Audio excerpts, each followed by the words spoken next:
Welcome back, Antlers. That's right, I'm going to call you Antlers from now on. I think it's cute. We're doing a book giveaway, and I'm going to tell you 10 reasons why you might just be a homesteader.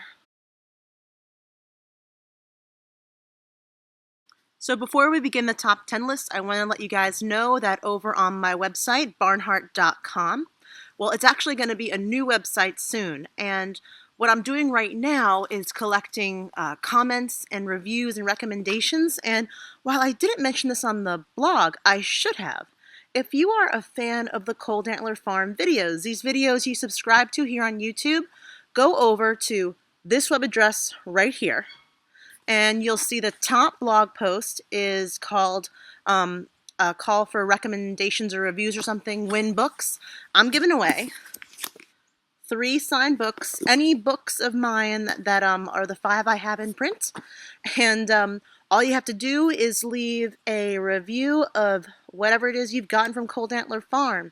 If you are someone who has purchased pork shares or a logo design that I've done for you, or you've come to a workshop here at the farm, or antler stock, if you've come to a fiddle camp or a dulcimer camp, whatever it is that you've done and experienced, even if it's just these vlog videos, you can leave a comment at barnheart.com, and I'm going to randomly use a number generator and pick someone to win uh, 3 books of their choice that I've written, and I will go down to Bat and Kill Books, and I will buy them, and I will sign them, and Gibson will put his paw print in them, or Friday if you want, and we'll ship them to you in anywhere in America or Canada.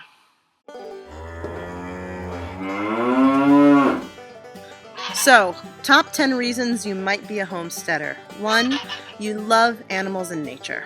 I wrote about this over on the blog's top 10 list, but to expand, some of us just want to spend our lives with animals, and some animals want to spend their lives with us, like my 2 turkeys, who are right here, of course. Say hey guys. Some of us want to spend our lives around animals. Here I have sheep and chickens and goats and pigs and horses and everything pretty much but cows. And my family members are dogs, and I keep cats. Well, I tolerate cats and they put up with me. And we are all living together because I can't imagine a life without animals. I am in awe of wild animals. I'm a falconer and a horseback rider and a dog trainer and a sheep herder, and all of it means the world to me. I can't imagine life without animals. You probably can't either. Another way you might be a homesteader, you love food, and not just love to eat food. You love to hunt for food and forage for food. You love to study recipes and make your own cheese, and you've maybe toyed with some other advanced culinary arts like making your own yogurt and ice cream. And outside of dairy, you might have some crazy skills in a garden. You might get a high off of preparing a meal that you've fished out of your own river with like a sauce you've gathered from mushrooms and you've made yourself. These are wild, awesome things, and food is one of the few things that connects us to our ancestors, to our past, to our history, to our cultures, to our mothers. It's an awesome, awesome thing, and if you love animals and you love food, those top 2, you might be in trouble, guys. You might be farming before you know it.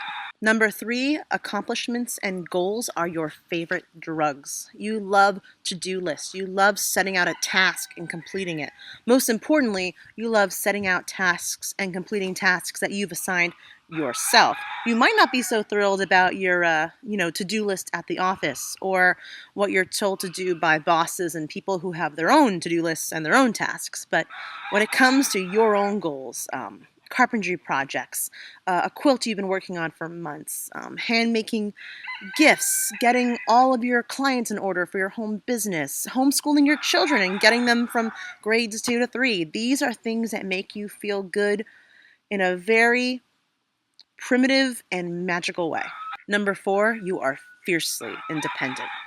You are someone who has to do things their own way and has to go their own way. You are not swayed easily politically. You are not swayed easily religiously. You are not swayed easily in any way. Your thoughts are yours. Your mind is yours. Your faith is yours. Your life is yours. You might be a homesteader. Number 5, you're nervous about the state of the world. This is a scary one, but if you are raising your eyebrows over the news, our country's financial status, just the turmoil in climate and politics and society, you might be a homesteader because there's something incredibly safe and worthy of really tangible things like food and land and clean water and safety. And if you're drawn to a life that is safe, where you're in control, where you understand that clean water and good food might be more valuable someday than all the $1,000 in people's bank accounts, you might be a homesteader. Number 6 is somewhat of an extension of that. You don't consider money wealth. You understand the import of money. You probably work a job and have to earn money to pay your bills and keep your lights on and make sure things get done. But if it was up to you, if you had your way, you would live in an economy without money, where people bartered, where things of actual worth, like turkeys, for example, where Lucas and Brian are right here, like turkeys, for example, are worth something. Money, like paper money, is worth, I suppose, fire kindling, but that's only because we agree it means something. We know what a fresh laid egg is worth. It's worth a couple calories in a delicious breakfast. We know what a good riding and driving horse is worth. We know what good lumber is worth. These are things we value. These are things we consider wealth: land, water, livestock, safety, food, a home. That is being wealthy. The rest is just this overculture we're screwed to be a part of until we fight our way out of it. You hate working for other people and do it poorly. That's number 7. Let me state that again. You hate working for other people. You hate it. You hate it. You hate it. You hate it. You hate it. You absolutely hate it. You hate it. You hate it. You hate it. You hate it. You hate it. You hate it. You hate it. You're okay with being different. Number 8. Yeah, it's weird to be in your New York City apartment and have books on how to create a Nigerian dwarf pen. That's weird. It's not normal to want to start a home brewery out of the loft you share with 6 people in Chicago. You can't really grow hops on a fire escape, but damned if you're not going to try. Maybe you can. Prove me wrong. You're weird. Yeah. You're okay with people knowing you're a little different and thinking that the way you live your life, heating your home with wood, wanting to spend time with a dairy goat instead of going on a 2-week vacation to the Bahamas, like, they're just lifestyle choices. They aren't good or bad. They're just choices. And yours are different. And that's okay. That's cool. Number 9, you are more stubborn than logical. There's nothing logical about wanting to quit your job and move to the country and leave the suburbs and start growing your own turnips. No, it is to many people the equivalent of becoming a hobbit or some Tolkien fantasy. But for a lot of people, like a lot more people than you realize, it's a choice they just simply made. The same as anyone makes choices. Maybe where your next job is located can be somewhere rural. Maybe you can take one day off a week and dedicate that instead to your home business. It takes stubbornness. It takes that ridiculous determination and being okay with being different and being a little weird and maybe a little risky.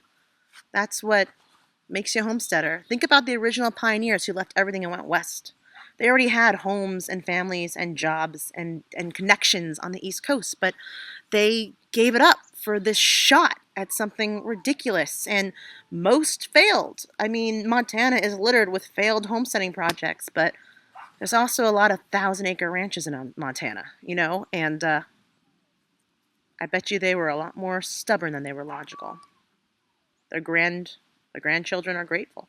And the number 10 reason you might be a homesteader, you can't stop dreaming about it. I wrote a book called Barnheart, and it's the name of my website now, but Barnheart is actually the name not just of a book, but of a disease I made up. And I'll link right here to the article in Mother Earth News that I wrote that started that whole idea. But yeah, Barnheart is this disease where you can't stop thinking about farming and you can't stop dreaming about homesteading. You look at chicken forums in your office at lunchtime, and you probably have more homesteading books pulled out of the library than mystery novels. You read about like turkeys, for instance, in your free time because you can't kick this dream. Like you've had other obsessions or interests in the past and they kind of went by the wayside. Like maybe you're no longer into like golf, or you're not so into the idea of, I don't know, maybe hunting deer. Whatever it is that you were into, now those things like pale in comparison of your dream of having your own independent life on a homestead, or at least the effort to fight for one. I don't have my own independent life yet, but the fight to pay off my mortgage and keep the bills paid and live this life I've been clawing uphill for years, this is a lot to me. And it doesn't matter to me that I don't have new clothes and they come from Goodwill. And it doesn't matter to me that I'm behind on bills and have a lower credit score. They're all being fixed. They're all being healed. I'm paying off my last credit cards. Actually, I just paid off my last credit card, which is a big deal. And I'm down to student loan and a couple of car payments and my mortgage, and then I'll be the only debts I have left. These are small accomplishments, but mean something in a world obsessed with a credit card culture. And I'm okay with living modestly and learning what that means and how to run a small business and my own home economy. It means giving up things like smartphones and cell phones and cable and switching instead to a landline and Hulu and Amazon. So um, I don't feel in any way I'm giving up anything for this dream, just changing and adapting my life to keep it. And that's all because I couldn't stop dreaming about it. My blog, Barnheart.com, goes back to 2007 when I was renting a house in Idaho, follows me to Vermont, and then here in New York when I actually bought this farm in 2010. And I bought this house in 2010 and I'm still here. And I quit my job in 2012 and I'm still here. And that is amazing. And yeah, it's rocky and scary, but it's more exciting than it is scary, and it's more invigorating than it is anything else. Every mistake and regret is worth it. And I gotta say, guys, if you're having these dreams, if you want to do this, some people they realize they get there, they realize it's not who they are, what they wanted. But for those of you who know that this is what you want to do, you got to do it, guys. You got to try. It's okay to try and fail. I've failed a billion times. But it's not okay to want something and not try. So that's how you might be a homesteader. Thanks for watching.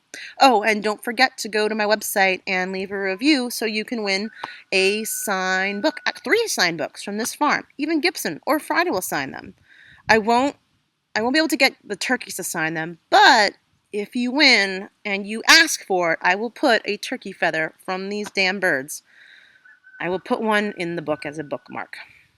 You can't get this kind of stuff just anywhere. Bam.